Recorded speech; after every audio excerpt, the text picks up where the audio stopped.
Alright guys, welcome back to the channel. Today we have a special, or I think different video. It's not going to be reviews or a big adventure.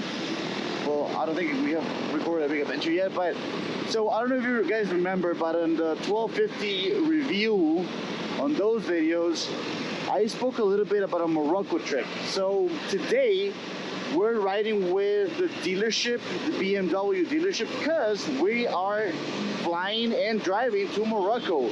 So basically, you know, I'm gonna say this is gonna be the intro video for that trip.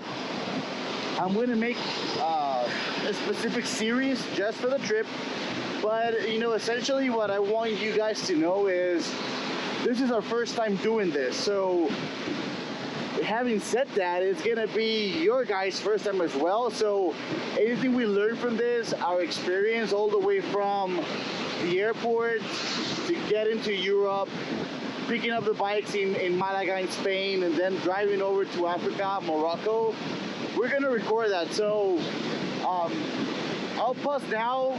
I'll talk to you more about it later, but it's gonna be an amazing trip. Nice trip. Alright guys, so to give you a little bit of detail, so the plan of the trip is we are flying over to Malaga in Spain. From Malaga, we are picking up the bikes. We're driving over to Morocco. We're going through the Gibraltar, if that's the right way to pronounce it. I don't know what's the name in English, but it will basically that piece that connects Africa with Europe. We're taking a ferry with the bikes on them. Then from there, we're gonna ride, let's call it in a circle, and I'm gonna show it on a map. But we're driving in a circle through, you know, Morocco, like the most relevant pieces of places to visit. And one of the good things is that actually the weather, it's gonna be a really nice weather. So I'm not sure in Fahrenheit, but Celsius, it's between 10 and 18 degrees, which I think is the lower 60s, 50s to 60s.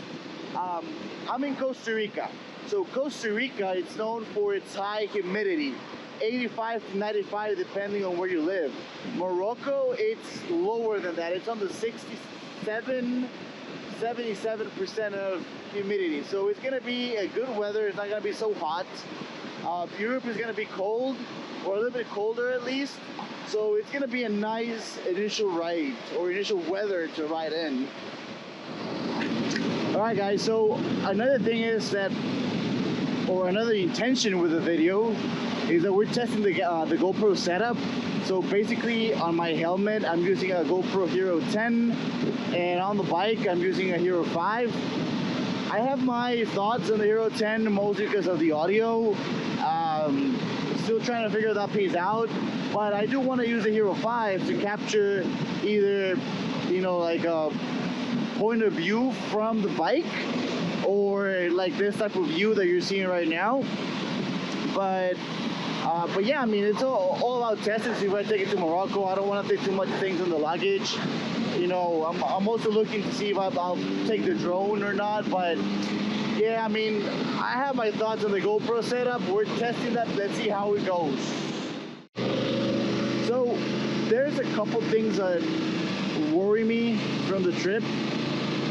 I'm actually thinking about it. So one of them is the comfort. So I mean, riding a motorcycle, riding a bike, it's an amazing thing. It's the best thing ever.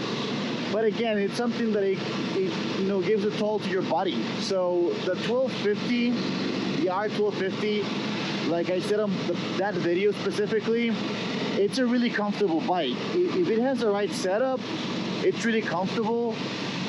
That day that we tested, we rode about 200 kilometers back and forth. It's not bad. I mean, it comes to a point in which your butt cheeks, they just hurt too much. And if you're in the wrong position for too many hours or kilometers or miles, it's gonna be a pain not only on your butt, it's gonna be on your neck, it's gonna be on your back. And something important to remember is that we're riding on a foreign country that they don't speak Spanish, or they speak Spanish more or less. They don't speak that much of English. So can you imagine going to the doctor saying, I have a pain on this part of my back or my neck. In my case, I have a hernia on my neck. So wearing a helmet for too long, it's also something that I'm looking into. Trying to figure out, you know, what type of like neck support I can use or I can leverage so that my neck won't have that big of an impact. But, you know, and the other thing is the hours, right? So I have to work. So I'm going to work at night and early in the morning because of the zone and time zone difference. But I also need to make sure that I'm resting enough because I need to drive the day after. So things to keep in mind. I mean, they're concerning, but they're not gonna remove the magic out of the trip. So like I've said on the channel, right, this is a realistic channel. You know, I have to work. I cannot just disappear for 12 days from work because I have other trips that are coming up. So I have the fortune that I have remote work, but something to do that I think need to think about because I need to rest as well. So guys, one of the things that I want to make it clear, and just taking advantage of the views, is I've had comments on the channel and Instagram as well that if I work for the BMW or for BMW or they pay me something, they don't pay me anything. I'm just, you know, BMW is my first adventure bike. It's the one that I'm a fan of right now, but just like I spoke about Ducati being a better quality bike, I mean, it all depends. I'm gonna say myself, I consider myself a fan of the motorcycle world. So I'm not being paid, unfortunately. I mean, it is what it is. In the case of this trip, I've had the ability to have a better, I think, communication or contact with the brand. So they sent me the invitation to be part of the trip that I had to pay. So I had to pay for everything, for the flight tickets, for the bike, for the hotels. I mean, I pay them the package or the service, and they do everything for me, but I still have to pay. I don't get anything for free. Just want to make that point clear because, yeah, I'm a BMW fan now. I don't know in the future. Things can change. So guys, this is the moment for me to drive or to say a quote, motivational quote. This is what happens when you're driving a motorcycle. So, I mean, Paulo just said something that really is really powerful, I think, and is that you don't need, or you don't have to wait to make things happen and to find happiness, because happiness it can be found anywhere. Sometimes we feel or we think that happiness is something that it relates with money, and yes, I mean, let's be realistic. Sometimes money will give you an easy and faster access to happiness, but there's routes that you can take to make those things happen. So make sure you're enjoying life. Make sure you're enjoying the things that you love, that you do.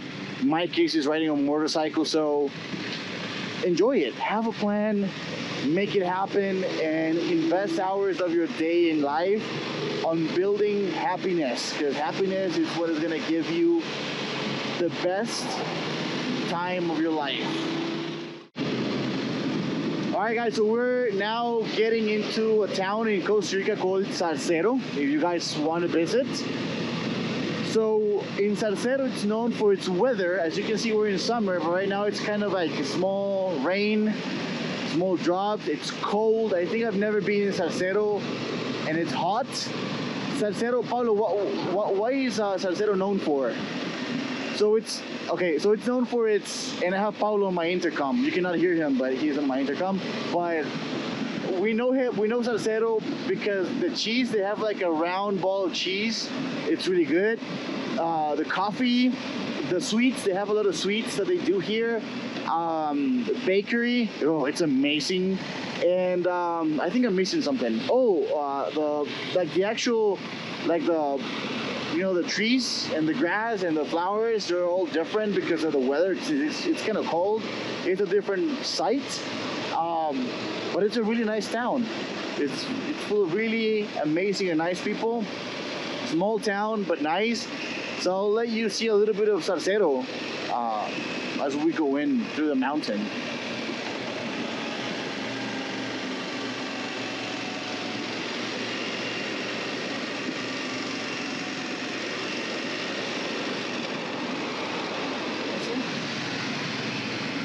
guys, we're here in the Central Salcedo Park. It's really famous because of this figures here and the church. All right, guys, so we just finished our meeting. I think that's what we want to call it. We met all the people that are gonna be with us in this group. We went over the entire rules of what to do and what not to do in Morocco. So it's gonna be fun. It's gonna be an interesting ride. It's gonna be something new, something interesting, a new adventure. Right now we're driving to Bajos del Toro. I think that's what it's called in Costa Rica. So you get to see a little bit of where we're going.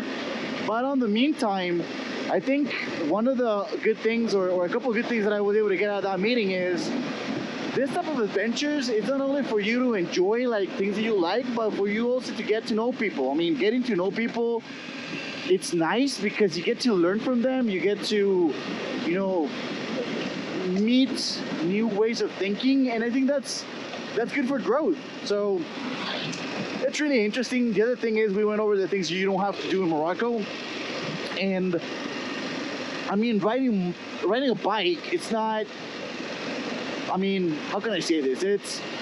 It's not just stepping on the bike and start riding. I mean, that's something that, you know, the traffic or the general rules are almost standard across the world, but it's also respecting where you're driving, the culture of the people and the country, but also respecting the roads. I mean, it's not the same on a road than off-roading or gravel or, you know, rocks, I don't know, mud. You have to respect it. You don't have to overdo it and just play like you're the best biker ever, because that's gonna give you a toll, and you know it's gonna have some impact. So it's better for you to play it safe, respect the environment, respect the country, and I think that's something I wanted to say, because it's a lesson that most of the bikers we don't even get when we start driving a motorcycle. So alright guys, so just GoPro decided to bail on me on the audio piece, so I'm gonna do a voiceover for this section. My intention with this section is tell you a little bit about Morocco, tell you about, you know, some important facts about the country. So here we go. Morocco is connected with Europe through Portugal and Spain through the Gibraltar Stretch, or the path. Basically, you need to take a ferry to get to the other side. It takes you about 2.5 hours to 3 hours to get there. Morocco is the entry country for the African continent. Now, something interesting is that Morocco is not part of the African treaty that they have as a region. Why? Because Morocco in 1956 was actually their independence year from France and Spain, because it was split in different territories for those two countries. So their independence, I'm going to say it's pretty new, and their influence, it comes from different cultures. It's primarily Arabic, but it also has a lot of European influence due to their, you know, past in being part of these two countries.